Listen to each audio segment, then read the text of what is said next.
Dominic, hello there. How you doing? Dominic Hackney. Saint Misbehaving. Hello, how you doing today? Money KSDYO. Regina Bledsoe. How you doing? I'm here to talk about all things finances, keeping your money safe, life insurance, 401k.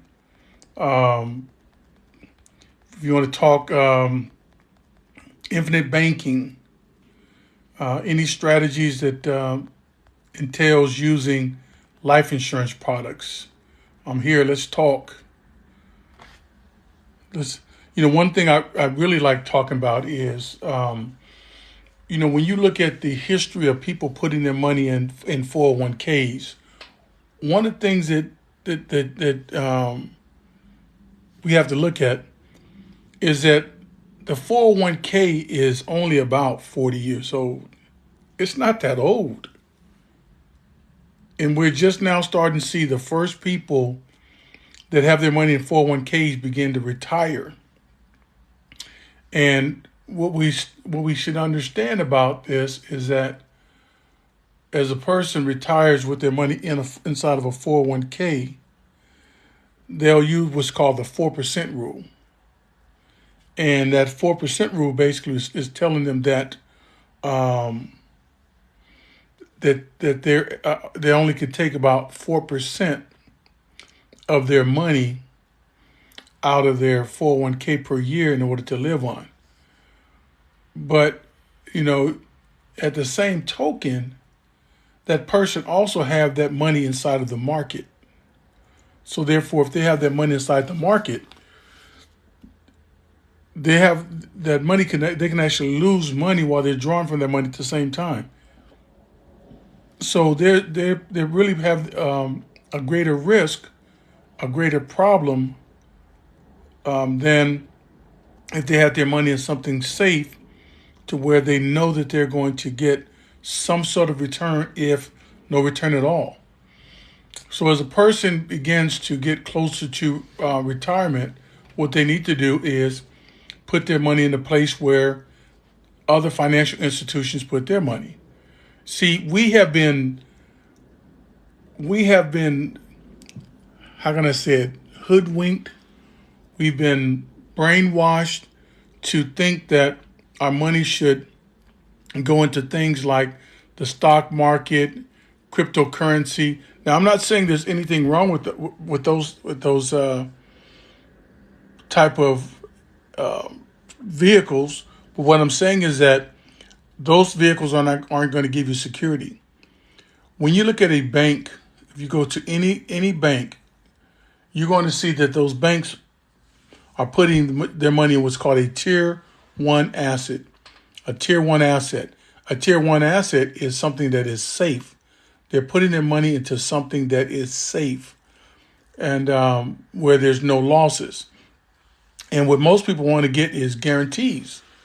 You know, as you try to go towards retirement, you want to have guaranteed money. The reason why people wanted pensions back when they were working, because a pension was guaranteed money. Social Security is guaranteed money. When you have your money inside of a 401k, that's not guaranteed money. That's money that can be lost. All you need is just one bad day on the market and that money is gone. So where does corporate America, where does banks, where do they put their money in order for them to make sure that they have guarantees? That's right. They put their money into life insurance products. See, the financial institutions have tried to brainwash us to say that life insurance is not a good investment, that it's not a good place to put your money. They want you to believe that it's a scam. It's not. It's not. it's one of the safest places that you can actually put your money. And when we look at life insurance companies, they've been around the longest. You know, a lot of people were putting their money in cryptocurrency and NFT. I'm not saying that anything wrong with that. It's great and fine and dandy. But when you look at putting money inside of life insurance products, that's been around for hundreds of years. Hundreds of years. You know, I can give you some, I will give you one good example. Because when we're talking about life insurance making your money last, whether it's a life insurance product like an annuity, because let's face it, do you want to go into retirement fearing that you're going to lose your money? Do you want to go into retirement not knowing or thinking that you can outlive your money? That's a horrible feeling. Warning: if you're going to need medication, can you get medication? If the stock market drops, is your money going to drop with it? Will you be able to afford to go see your grandkids? If you lose your money, are you going to have to move in with your children? These are things that you have to start to think about when it comes to retirement. And a lot of people say, well, you know what? I'm just going to live off my Social Security. Well, that's if Social Security is around. Is there any guarantees that Social Security is going to be around? There's no guarantees. I mean, because look what's happening with Social Security. Social Security is going to be out of money in just a few short years. Right now the government is already running trillions of dollars in debt.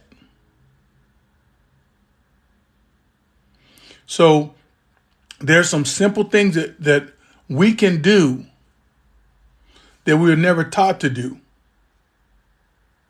See, we were always taught to put our money. I'm talking about the national debt. If you go to just look up U.S. Attorney or Edward Joseph, I think it is, but no, it's not fake. If you go to usdebtclock.org, U.S. debt clock, and you'll see what's owed. The national debt, it's not fake. In fact, that's the reason why right now we've reached the debt ceiling. And if we don't, and here's the thing, if we don't, you can say credit is fake. What's your proof? There's no proof of that. What you're saying, there's absolutely no proof that credit is fake and that debt is fake. What's fake is when we first had the dollar was written on the gold standard. You can't just make vague statements without any proof or without any something to back it.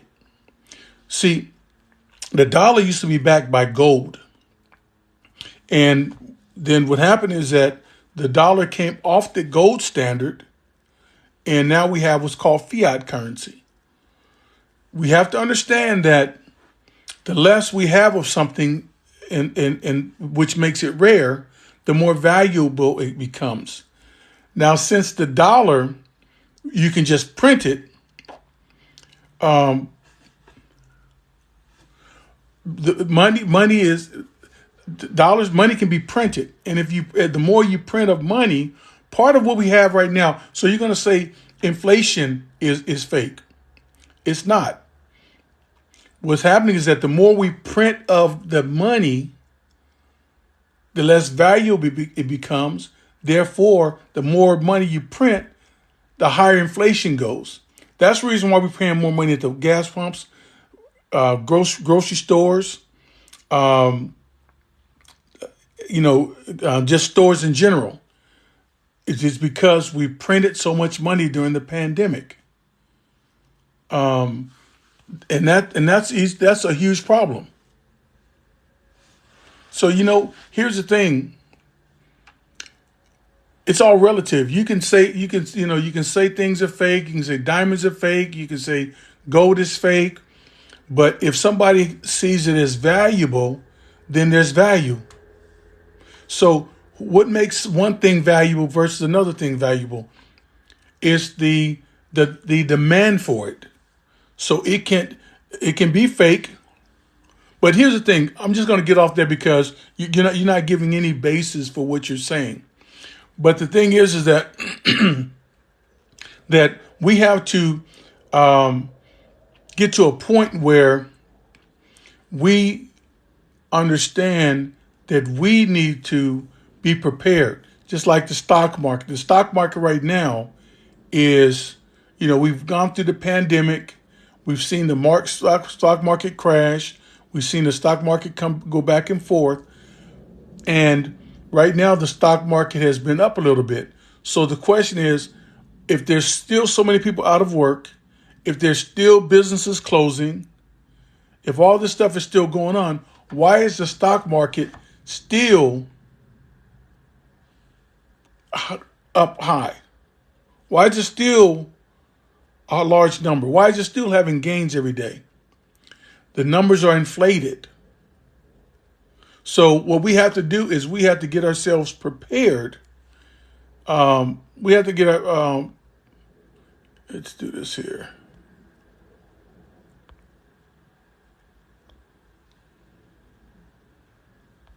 Okay. So when somebody come on here and they just keep on saying the same old thing, I got to get rid of them. I think I went up to like this, and you know what? You're right. It has gone up as a distraction. It's been inflated as a distraction. The government's pumping money into it, because we right now we're sitting on the brink of a financial disaster, and that's what people don't have. That's one of the things that we need to pay attention to. We got to pay attention to it. We got to keep our eye on it, because right now during the pandemic, you had a lot of people that had moratoriums from foreclosure and evictions. And now all those evictions and foreclosures are going to start happening. So when there's a flood of foreclosures on the market, what happens to real estate? It crashes. So there's going to be a real estate crash. There's going to be a stock market crash. And when all that start happening, people start getting laid off. Right? You got right now that Amazon been hiring everybody. Hiring everyone. Now Amazon's going to lay off 30,000 people. So the thing is that you have to get prepared and put your money in places that where you're going to get some securities. It's like the person who I just got out of here. He was saying gold is a scam. No, it's not. Gold is something that you cannot make more of. So if anything, you need to put your money into precious metal, gold and silver. You also need to put your money into life insurance companies. Why life insurance companies, you say? Because if you look at life insurance companies, you go back through the depressions, recessions, you look at stock market crashes, you look at mortgage meltdown, you'll see that life insurance companies have made it through all of those. And the mutually owned life insurance companies that pay dividends to their policyholders have paid dividends uninterrupted for over 100 years to their policyholders. The mainstream financial America, you know what? I don't know. I would say look somewhere local instead of looking for a website. Look somewhere local so there's somebody that you can vet. Yep, Brick City, you have to serve. Definitely be on, man. Be on it. But the thing is that, you have to look at what's going to happen as far as this economy. You got to make sure that you have your money safe, because this fiat currency that we have, you know, and now we look at what's happening with banks, and we're looking at them moving from paper dollars to digital currency. Okay, so you need to always have your money into something that's tangible. And as I was saying once again, even about the insurance companies, they always they're always going to have money. Now, if you look at a bank, when we talk about a bank, what makes a bank, what makes money safe in a bank? What makes money safe in the bank? Or what makes people feel safe to put their money in the bank? It's that little sticker that as they walk in the bank, it says FDIC. Yep. Somebody said FDIC. Yes, FDI. And it's insurance. It's insurance. Think about that. So now, have you guys ever heard of banks failing? Absolutely. There's even a watch list out right now with hundreds of banks that are on the watch list for potential of failing. Why is there potential of them failing? Because they're overextended. See, here's the thing. When a bank gets $1, how much money can they lend out? A bank can lend out $10 for every dollar that they bring in. They can actually, because they're on the fractional reserve banking system, for every dollar that they bring in, they can lend out $10. They can lend out $10. Think about that. For every dollar that they bring in, they can lend out $10. So think about that. For your household, if you brought in, for every dollar that you brought in, if you spent $10, what would that do to your household? For every dollar that you brought in, you spent $10. What would that do to your household? That's right. It would bankrupt your household. So here's what happens. So a bank brings in $1. They're not putting that money into just an investment right away. Because think about it. If a bank took your money and they lost your money and the money's gone, the bank doesn't have any money, you don't have any money. So the first thing that the bank needs to do is the bank needs to get some guaranteed money. Okay? First and foremost, they're not giving you a lot of money anyway. They're only going to give you what? 0.3%, 0.4%, up to what, 1% return on your money? So think about this. The bank's smart. You putting your money in, the bank put their money into what's called a tier 1 asset. That tier 1 asset is one of those tier 1 assets that they put most of their money into is a life insurance policy. That's right. A life insurance policy. Why? Because they get a guaranteed return. It doesn't matter what the market is doing. The market could crash. They're going to get a return. The market be doing well. They're going to get a return. It doesn't matter. They're going to get a guaranteed return. And if it's with a mutually owned life insurance company, mutually owned, they're going to get that guaranteed plus dividends. Okay? Guaranteed return plus dividends. So the thing is that they know how to take your money and make money with it. So now they're getting this return. Now they can give out a car loan. Now they can give out a house loan or credit card debt or personal loan.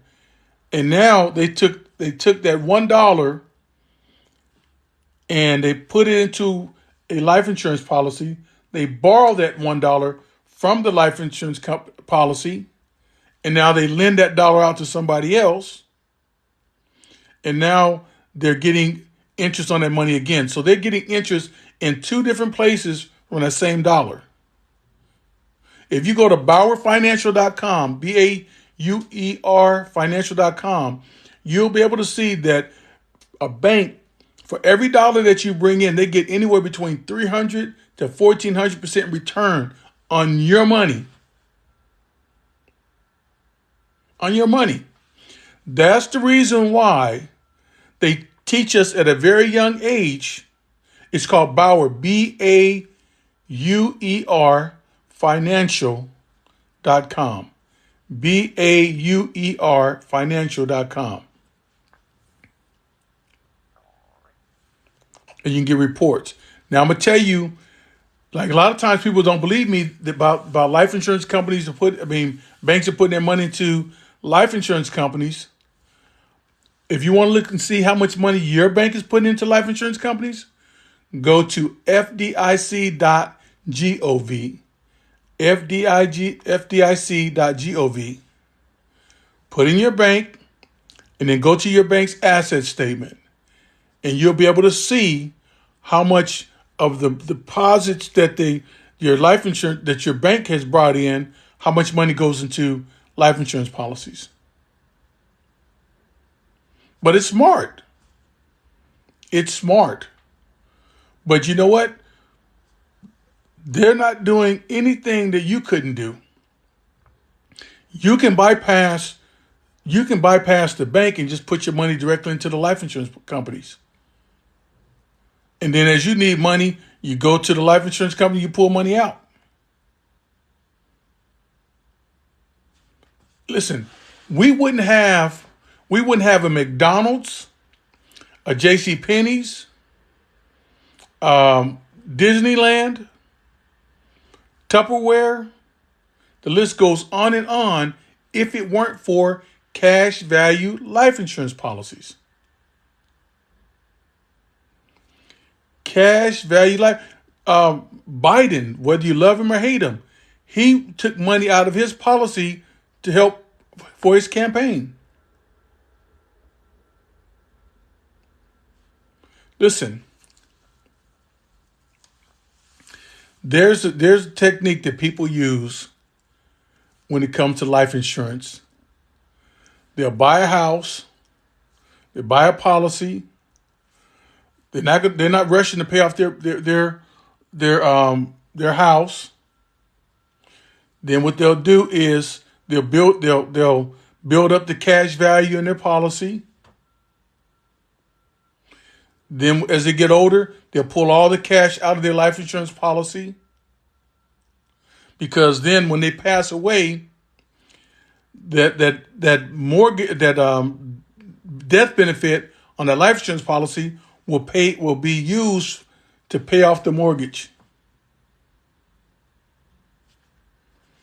See, most people have been taught that life insurance or life insurance company is only for people, just for people to put money there to bury their loved ones. If that was the case, that would be called death insurance. The wealthy use life insurance companies to even make tax moves. You know, they'll take in order to avoid paying taxes on $1 million, they'll find a way to get that $1 million into a life insurance policy. Keep that money to the life insurance policy, borrow the money. So instead of paying taxes on that money, they're still able to use that $1 million. But see, this is stuff we aren't doing because the financial institution has done an excellent job at brainwashing us, telling us that we need to put our money into 401ks or CDs and money markets because they're using your money. The bank is using your money. Financial institutions are using your money when you should be using your own money. We should have been all these years. I'm upset that this is stuff that I did not know. That all the money that has passed through my hands, through my family's hands, that we could have been taken advantage of and getting interest on. They want you to put your money to a 401k. They want you to put your money into the 403b. They want you to put your money into an IRA, and don't touch it. Don't touch it. Why? You're not touching it, so they can touch it. Just like I said, banks are getting anywhere between 300 to 1,400% return because, yeah, I'm glad somebody right there, you woke up finally, absolutely. They want to touch your money. There's so, you know what? There's so many underlying things that are, we're taught. Oh, that's awesome. 57. Yeah, look, I was in my late 50s when I started finding this stuff out myself. I heard about it years ago, but I'm like, that can't be true. Why? Because I was brainwashed. I was brainwashed to think a certain way, and then when anything talked counter to what I was taught, I thought it to be a scam. Just like there's many people that what I'm talking about right now, they think oh yeah, life insurance is a scam. How has a scam been around for over almost 200 years? How can a life insurance company be a scam? They need to wake up. You're right. Our people, they're definitely brainwashed.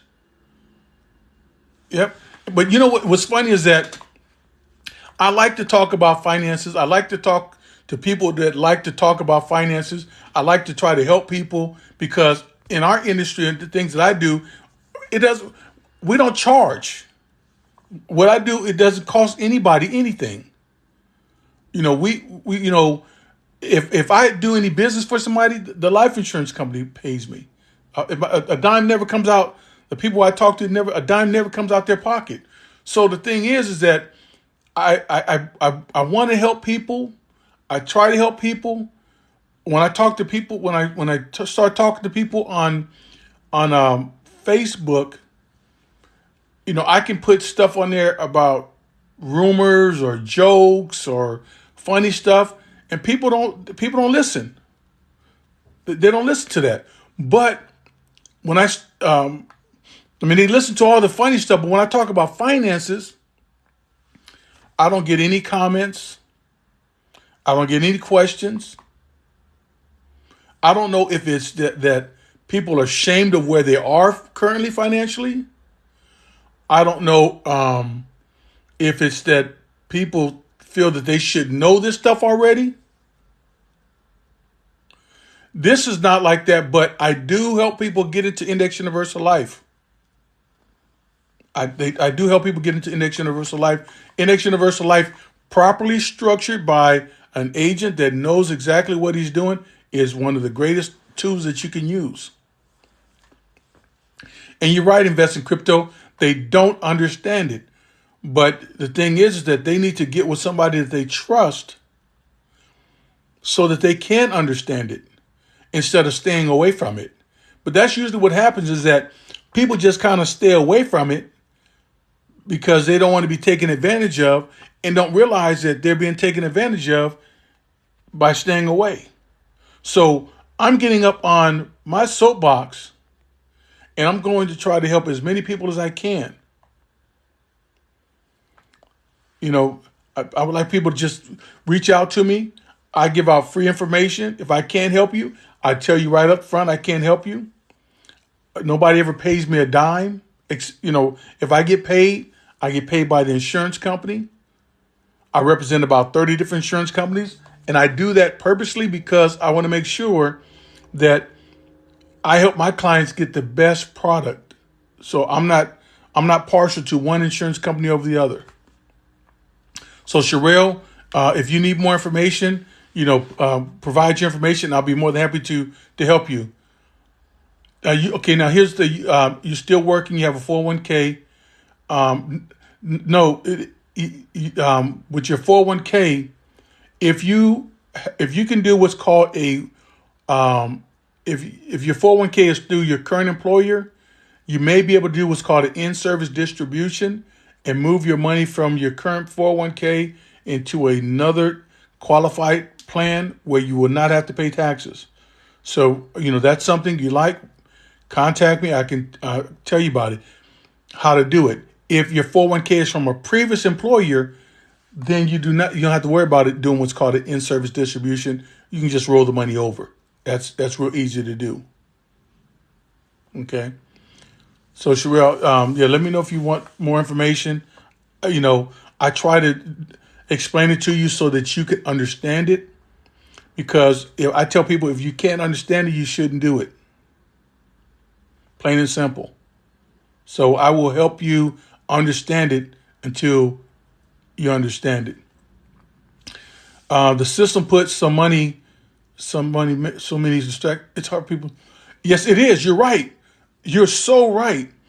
They put so many distractions out there because if they can keep your mind off your money, then they can take your money and they can make money off your money. They do a lot of smoke and mirrors, a lot of illusions just to distract you.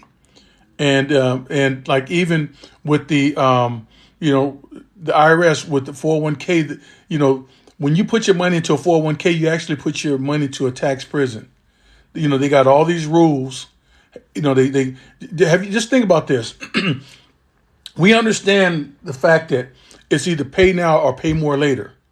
So the IRS wants you to put your money into a 401k plan, and they go, "Oh no, don't worry about paying tax on it now." Come on. Because what they want to do is they want you, instead of paying tax on the seed, they want you to pay taxes on the harvest. Oh, it's shameful. It is shameful. And in the interim, while you're paying that money to that 401k, you have all these mutual funds and you're paying fees on all those mutual funds. And if you look back and see how much money you paid in fees every year on those mutual funds, it will make you cry. It'll make you cry. So, okay, Sherelle, if with your current employer, all I would do is I have a way to take a look and see if you can do what's called an in-service distribution. Now, Sherelle, how close are you to your retirement age? How close are you to your retirement age? Because there's a potential that you could still do a in-service distribution, or if you want to, because at any time, here's my advice to people that's contributing to a 401k. Is if you see you're right there. You're real close. When you're getting close to the retirement red zone, you can't afford. You're in the retirement red zone. You can't afford for the market to start. I mean, for the market to take away your money, your retirement money. That's something you can't afford. Okay, so we need to try to at least look at a solution for you, because you need to kind of preserve. A worst case scenario, if you cannot do an in-service distribution, you need to have all your money into low risk. Into low risk. I don't know if you're moderate risk or high risk, however you had your money, but I would go to low risk. That's the route I would go. But I'd be more than happy to try to help you with that. Yes, people are going to go into a shock. People are going to go into a shock when we get to a cashless society, because they're like dealing with tangible. You said, am I teaching them the latest? You're talking about the cashless society. Well, that's something that I actually been posting on, because there was a time maybe about 2 weeks ago when Bank of America had money actually disappear out of people's account. And they've been talking about, this digital currency. Yep, digital currency. Yes, I've been talking about that. Absolutely. So you're right. People are going to freak out about that. But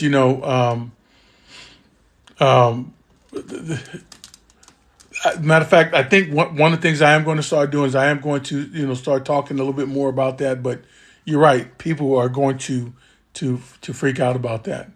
So Sherelle, you got medium risk. Okay.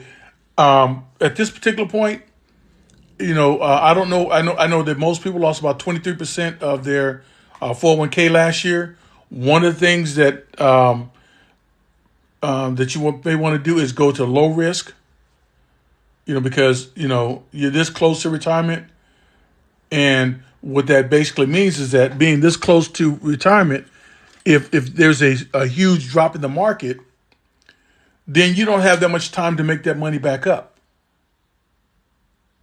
And typically what happens is that how people really making that up is by putting more money into it. And I always tell people, realistically, you should only be putting money in up to what your employer matches. And so the other thing is that the government is starting to allow people to put more money into their 401k. That's funny.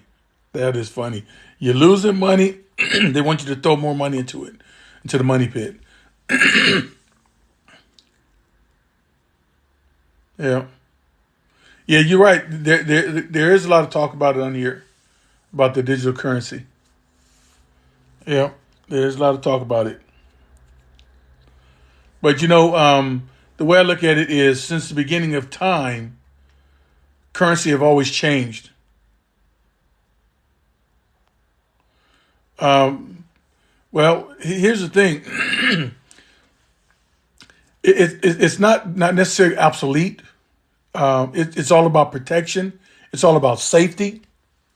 Um,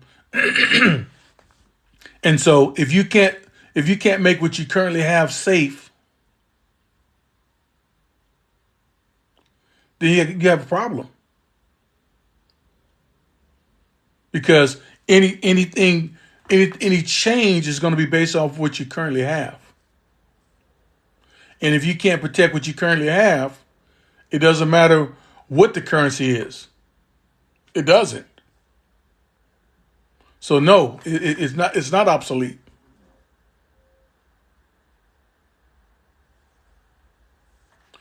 Oh yeah, of course it is. It's near. It really is. It's a lot nearer than most people think. But the question, the answer still is that you have to protect and preserve what you currently have, because if you don't have nothing going into the Great Reset, it ain't gonna matter.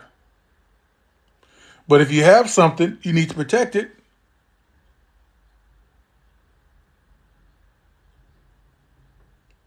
big time. This is not going to be the first time that the currency have changed, um, for a country, or for the world. Yep. But that paper money is just that, paper money. Fiat currency is fake money. It's not real money.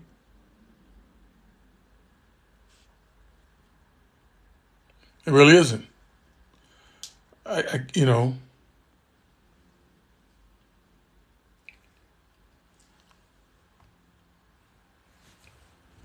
It's all printed, and which the more you print, the less valuable it becomes. So, Sherelle, would you like to get more information? Just, I think there's a form down there that you can actually complete. Um, and I'll be more than happy to, do some research to see if, how it can potentially help you. Yep. So yeah, we the thing is that, all right, look forward to meeting you. The thing is this is that we're living in an internet age. Information is traveling so much faster. We're able to do so much research quicker, but people are still getting scammed. How in the world can there was just a gentleman just arrested recently. Oh no, a football player,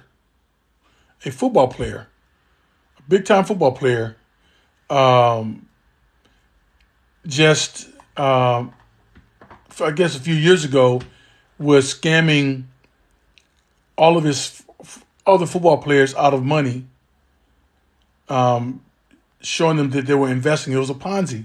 It's a Ponzi scheme. So here's the thing: people are always go for big gains. They want to be able to invest $1 and get $1,000 back. That's the reason why people go to Vegas. That's the reason why people go to these different Indian reservations, because they want to be able to. That's the reason why they play the scratcher, the lotto, because they want to spend a little and win a lot. Spend a little, make a lot. That's what they want to do. They want to work for a year and make make CEO money.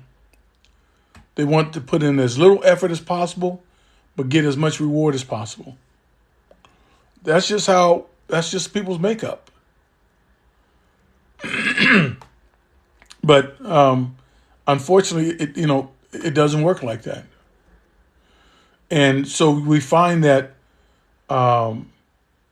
there's a report. Matter of fact, I was just looking at it earlier. That came out of Wharton School of Business. I'm gonna tell you when this was written. And the reason why I'm bringing this up is because you have a lot of people that talk about the stock market and the stock market gains and all the stuff that the stock market is doing, but they don't realize that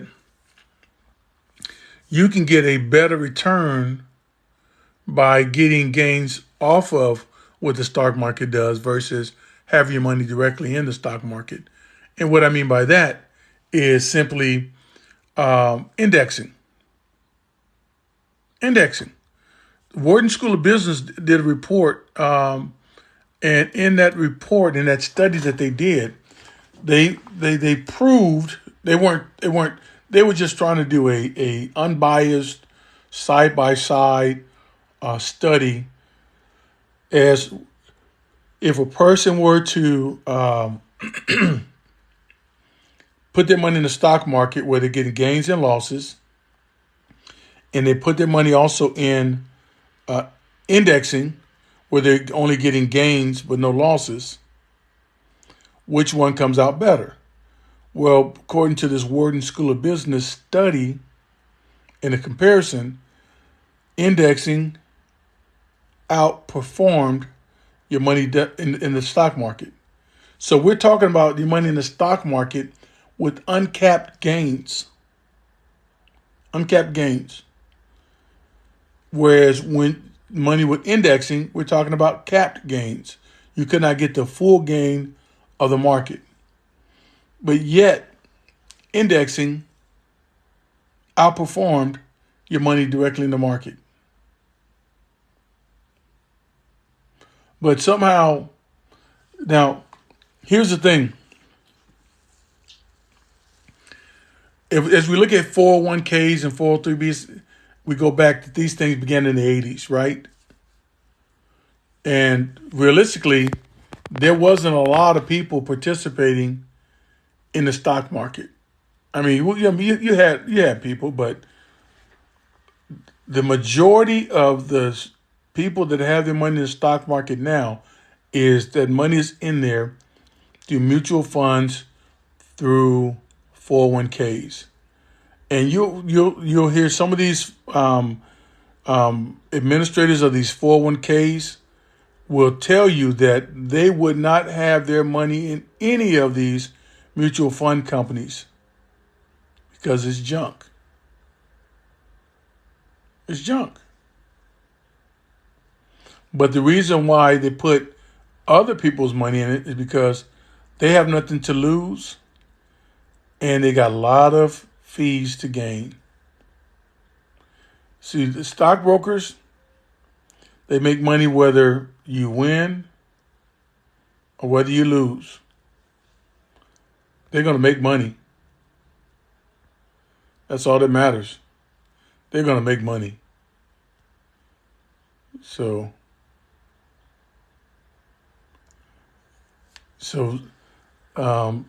when it comes to that, zero is definitely your hero when it comes to indexing. If the stock market is down, you get zero. If the stock market is up, you can potentially get everything that the market is up. Yep. So, anybody have any questions? Any questions? We're talking everything: life insurance, 401ks, IULs. IUL stand for Index Universal Life. Um,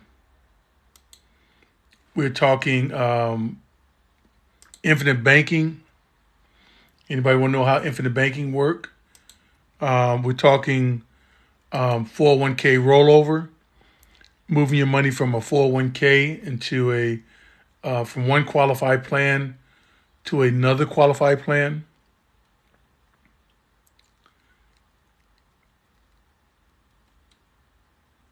So the Wharton School of Business, um, the paper was written back in June of 2006. June of 2006. It's 11 page. It's a 11-page paper. Great document. Um, it really just gives a great side by side comparison of somebody putting their money into um, the stock market versus somebody putting their money into um, or just getting the gains from it. Yep. So it's a great read. Well, any other questions? Anybody else have any questions? Anything else you want to discuss? Anything anybody want to add? Anybody want to get on here and share their experience? Anybody want to come live?